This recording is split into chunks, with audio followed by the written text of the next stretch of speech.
Statement on our website, WKTV.com. And one other note, there are 127 out of the 729 schools in the state that have not submitted a plan, and another 50 that are either incomplete or deficient. The governor said the State Department of Health will continue to review those plans over the weekend. Now, while districts were given the go-ahead to reopen, one local school district we talked with says they now have a lot to do in a short amount of time. Here's News Channel 2's Brent Carney with that story. After weeks of waiting, school districts now have the green light to welcome students back this fall. Rome Superintendent Peter Blake says they were expecting the decision, but says they still need more feedback regarding plans. But there is still quite a bit of lack of clarity about what we're expected to do and can or cannot do.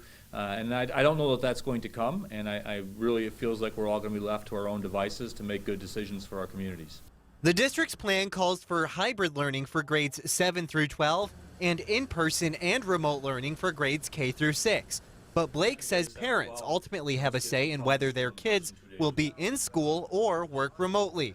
Now they're asking parents to submit their feedback. We've asked families to respond to our survey by next Friday so we can make the determination of what form of instruction we can provide.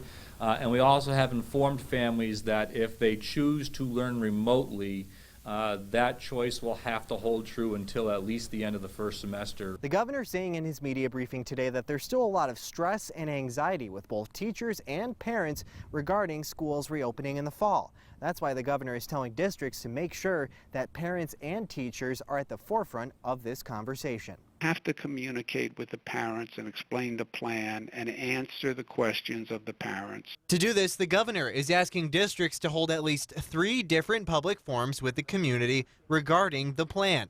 Blake intends to hold theirs online within the coming weeks, but says that does come with challenges. As dialogue happens, people have more questions. Yes, they can text them in, they can type them in, but staying on top of all those and keeping a good dialogue back and forth is a challenge. Coming up at 6, the new demands the state is putting on school districts in terms of testing and contact tracing.